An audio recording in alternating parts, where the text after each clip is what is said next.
Congress BRS పార్టీలు మాదిగలను మోసం చేశాయి. కానీ తమ సామాజిక వర్గాన్ని బీజేపీ అక్కున చేర్చుకుందని ఎంఆర్పీఎస్ జాతీయ అధ్యక్షుడు మందకృష్ణ మాదిగ అన్నారు. మాదిగలు ఏ పార్టీలో ఉన్నా కమలం పువ్వు గుర్తుకు ఓటేయాలని ఆయన కోరారు. ఇక కేంద్రంలో మూడోసారి కూడా మోదీ ప్రధాని కావాల్సిన అవసరం ఉందని అన్నారు. ఎస్సీ వర్గీకరణకు బీజేపీ ప్రభుత్వం సానుకూలంగా ఉందన్నారు. కేంద్రంలో బీజేపీ ప్రభుత్వం ఏర్పడితేనే వర్గీకరణ సాధిస్తామని ఆయన అభిప్రాయం వ్యక్తం చేశారు. ఇక చేవెళ్లలో కమలం అభ్యర్థి కొండా విశ్వేశ్వరరెడ్డిని గెలిపించాలని ప్రజలను కోరారు. కాంగ్రెస్ పాలన చూశాం, మోసం జరిగింది. మాకు రాజకీయ ప్రాతినిధ్యం లేకుండా చేయడం జరిగింది. బీఆర్ఎస్ పాలన చూశాం, మాకు మోసం జరిగింది. తన మంత్రివర్గంలో ఒక్కరు కూడా మంత్రిగా మాదిగలు లేకుండా చేయడం జరిగింది.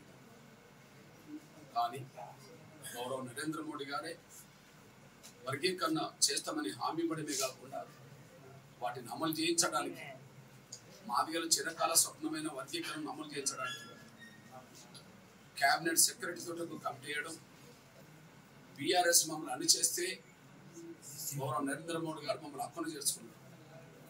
కాంగ్రెస్ పార్టీ 4 ఎస్సీ నియోజకవర్గాల నుంచి మాకు ఒక స్థానం ఇవ్వకపోతే బీజేపీ ప్రస్తుత ఎన్నికల్లో 4లో 3 మాకు ఇచ్చింది.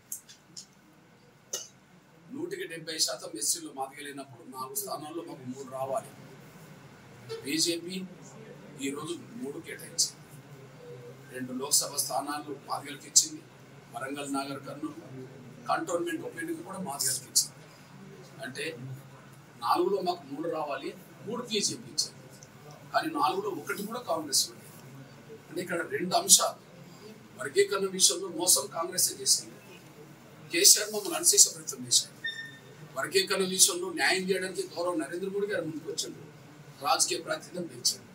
ఇట్లాంటి సమయంలో మాదిగలు